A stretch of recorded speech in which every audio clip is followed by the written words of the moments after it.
నా ప్రసంగం ముందల ఇంగ్లీష్లో మాడమంటారా తెలుగులో మాడమంటారా? తెలుగులోనే.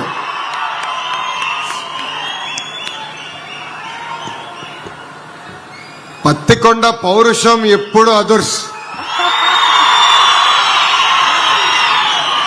నిన్న ఆదోనిలో దిగా, ఆదోనిలో చేతులు ఇచ్చిన తర్వాత బాగా గీరేశారు.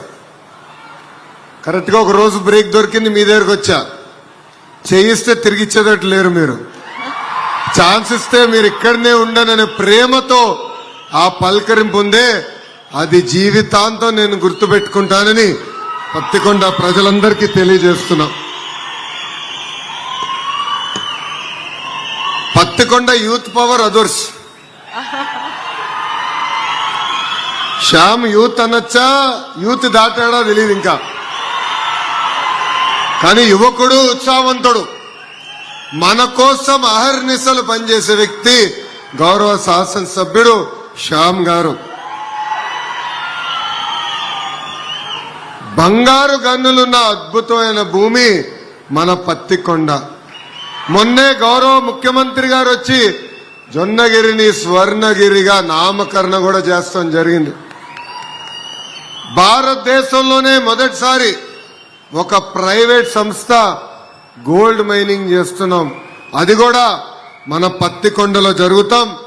ఇక్కడున్న యువతి యువకులకి ఉద్యోగాలు కల్పించే లక్ష్యంలో వాళ్ళు పనిచేస్తాం జరుగుతుంది. ఉమ్మడి కర్నూలు జిల్లా అంటే నాకు ప్రేమ. ఇక్కడ మీ అందరు తెలుసు, 45 రోజులు నేను ఉమ్మడి జిల్లా కర్నూలు జిల్లాలో పాదయాత్ర చేశా. అన్ని నియోజకవర్గాలకు వెళ్ళా. ఆనాడు పత్తికొండకు వచ్చినప్పుడు 1000 మంది పోలీసులు అడ్డం పెట్టి మన్ని ఆపేదానికి ప్రయత్నించారు. కానీ ఆనాడే చెప్పా, మీ లోకేష్ తగ్గేదే లేదని. మీరు నన్ను నడిపించారు. వాళ్ళని ఇబ్బంది పెట్టినా మీరు నాకు అండగా నిలబడ్డాడు. నడు అన్నా మీతో మేము నడుస్తాం, ఎవరు అడ్డొస్తారో వాళ్ళ సంగతి చూసుకుందామని మీరు చెప్పారు. అందుకే కర్నూలు జిల్లాకి ఒక కమిట్మెంట్ ఈ ప్రభుత్వానికి ఉంది. వేదికమైన గౌరవ ఇండస్ట్రీ శాఖ మార్చులు టీజీ భరత్ గారు ఉన్నారు. ఈరోజు ఆంధ్ర రాష్ట్రానికి పెద్ద ఎత్తున పరిశ్రమలు వస్తున్నాయంటే దాంట్లో కీలక పాత్ర గౌరవ మంత్రి టీజీ భరత్ గారిది. కేబినెట్ మీటింగ్లో ఎప్పుడు మేము కొట్టుకుంటాం. పెట్టుబడులు వచ్చినప్పుడు ఏ ప్రాంతానికి ఏ పరిశ్రమ పంపించాలని. అప్పుడు భరత్ గారు ఒక్కటే అంటారు, వెనుకబడిన జిల్లా, మీరు నడిచిన జిల్లా కర్నూలుకి ఇచ్చిన తర్వాతనే వేరే జిల్లాకి ఇవ్వండి అని కోరే వ్యక్తి భరత్ గారు. అంటే ఒక కమిట్మెంట్తో, ఒక పట్టుదలతో మేము పనిచేస్తున్నాం. ఈరోజు రిలయన్స్ ఇండస్ట్రీస్ కానివ్వండి, ఒక డ్రోన్ సిటీ కానివ్వండి, ఫార్మాకు సంబంధించిన అనేక పరిశ్రమలు కర్నూలు జిల్లాకి తీసుకొచ్చిన ఘనత కూటమి ప్రభుత్వాన్ని. ఈరోజు ప్రత్యేకంగా రెన్యూబుల్ ఎనర్జీ పరిశ్రమలు కూడా తీసుకొస్తున్నాం. ఈ పరిశ్రమ వల్ల, ఈరోజు ఇన్స్టలేషన్ వల్ల, కన్స్ట్రక్షన్ అప్పుడు 4000 మంది యువతి యువకులకి ఉద్యోగాలు వస్తాయి. ఈ 800 మెగావాట్ల ద్వారా 1100 మంది రైతులకి 30 సంవత్సరాలు లీజ్ వాళ్ళే డైరెక్ట్ గా మీ అకౌంట్లో వేయబోతున్నారు. ప్రభుత్వం లక్ష్యం ఒకటే, పెద్ద ఎత్తున ఉద్యోగాలు ఉపాధి కల్పిస్తాం. అందుకే మన ఐటీఐల్ని బలోపేతం చేస్తున్నాం, ఇండస్ట్రీ కనెక్ట్ తీసుకొస్తున్నాం. వేదికమైన సుజలాన్ సంస్థ కూడా దగ్గరకు వచ్చి మన ఐటీఐస్ ని బలోపేతం చేస్తున్నారు. రాబోయే రోజు వాళ్ళకి ఫ్యాక్టరీ కూడా ఇక్కడ ఆల్రెడీ కట్టారు.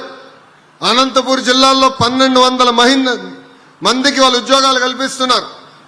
ఇంకా పెద్ద ఎత్తున ఉద్యోగాలు కల్పించాలంటే నిరుద్యోగ యువకులకి మంచి స్కిల్ అందజేయండి, వాళ్ళకి ఉద్యోగాలు కల్పించే బాధ్యత మేము తీసుకుంటామని వాళ్ళు చెప్తాం జరిగింది. సో యువకులు కూడా పిలిపిస్తున్నా, ఉద్యోగాల కల్పన ప్రభుత్వం బాధ్యత. ఆ బాధ్యతని మేము అందరం స్వీకరించాం.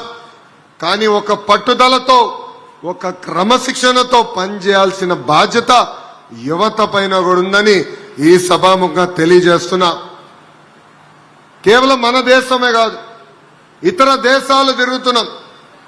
పెద్దలు కాల్వ శ్రీనివాస్ గారు చెప్పినట్లు నేను రష్యాకి వెళ్ళా, దక్షిణ కొరియాకు కూడా వెళ్ళా.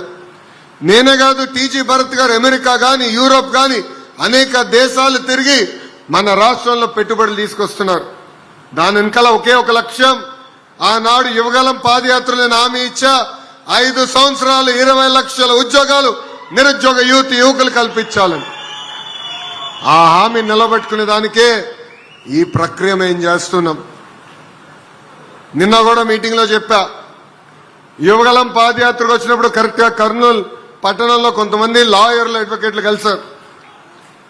హైకోర్టు ఇక్కడ ఏర్పాటు చేయండి అని కోరారు. వాళ్ళకి ఒకటే చెప్పా, ఒకే రాష్ట్రం ఒకే రాజధాని, కానీ అభివృద్ధి వికేంద్రీకరణ చేసే బాధ్యత మీ లోకేష్ తీసుకుంటాడని. ఆనాడు నేను హామీ ఇచ్చా, కర్నూలుకి హైకోర్టు బెంచ్ తీసుకొచ్చే బాధ్యత మీ లోకేష్ తీసుకుంటాడని. 90 రోజుల్లో కర్నూలుకి హైకోర్టు బెంచ్ తీసుకొచ్చే బాధ్యత నేను తీసుకుంటున్నానని ఈ సభాముఖ కర్నూలు ప్రజలందరికీ నేను తెలియజేస్తున్నా. ఆనాడు పాదయాత్రలు ఇచ్చిన ప్రతి హామీని గుర్తుపెట్టుకున్నా, ప్రతి హామీని బుక్లో రాసుకున్నా. ఒక పద్ధతి ప్రకారం హామీలు నిలబెట్టుకుంటా వెళ్తున్నాం. ఈరోజు టాటా లాంటి పెద్ద సంస్థ మన ప్రాంతానికి వచ్చింది.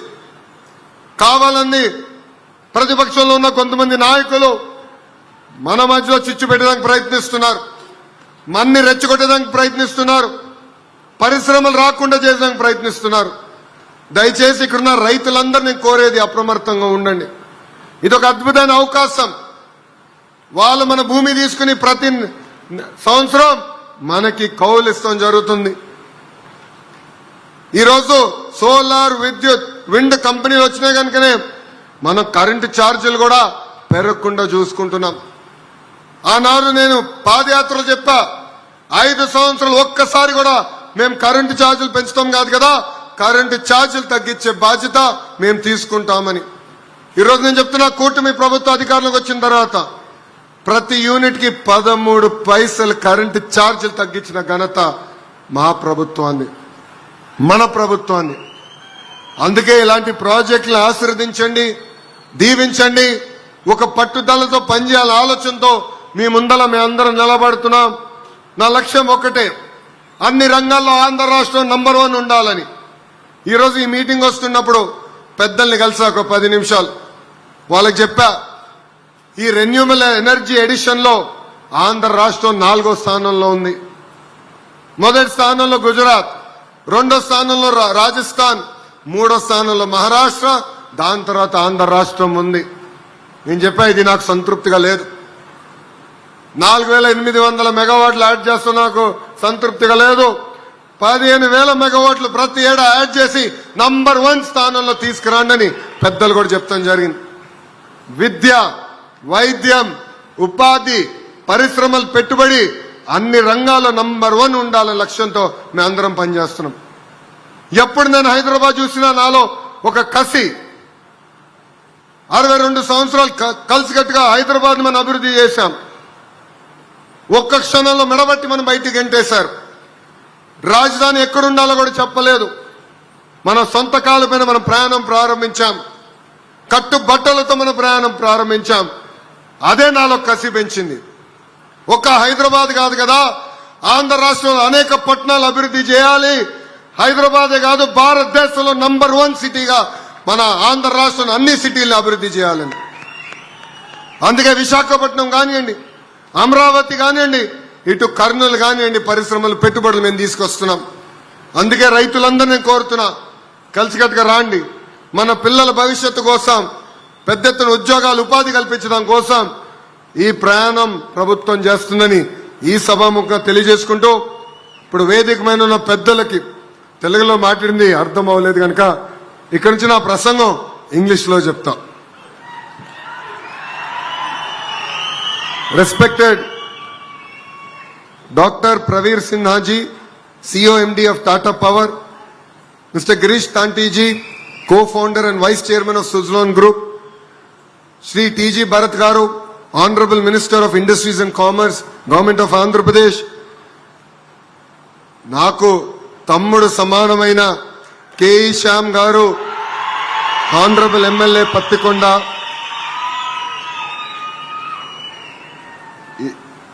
గౌరవ శాసనసభ్యులు రాయదుర్గ్ కాన్స్టిట్యున్సీ కాల్వ శ్రీనివాస్ గారు, ఆయన ఎప్పుడు నేను నవ్వుతూ తాత తాత అని పిలుస్తాను. అంత పెద్ద వయసు కాదు కానీ మొన్న నేను ఇంట్లో భోజనాలు పెట్టినప్పుడు మనవడితో వచ్చాడు. మనవడు తాత చుట్టే తిరిగాడు. అతనికి వచ్చిన నోరు నుంచి వచ్చిన మొదటి పదం తాత అని. అందుకే తాత అని ప్రేమగా పిలిచే మా కాల్వ శ్రీనివాస్ గారు, Sanjay బంగాజీ, CEO MD of Tata Power Renewable Energy Limited, Sri Ajay Kapoor ji, CEO of Suzlon Group, Dr. A. Siri garu, District Collector and Magistrate of Kurnool Districts, andarki na hృదయపూర్వక నమస్కారాలు. It gives me immense pleasure to be here today in Pattikonda for yet another milestone in the green energy story of the great state of Andhra Pradesh.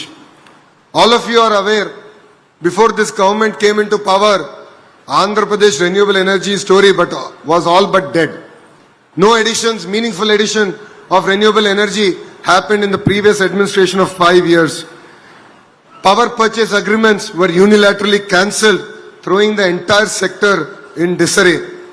Andhra Pradesh, once considered as a pioneer in renewable energy policies, became a state that was untouchable for global investors. Many of the world's largest infrastructure and climate change funds effectively put Andhra Pradesh in their blacklist.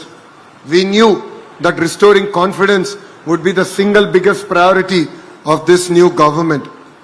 Trust is built brick by brick. Trust is built project by project and decision by decision. This became our mission. As you are aware, when this government came into power, we created an integrated clean energy policy 2024. This policy was never simply about generating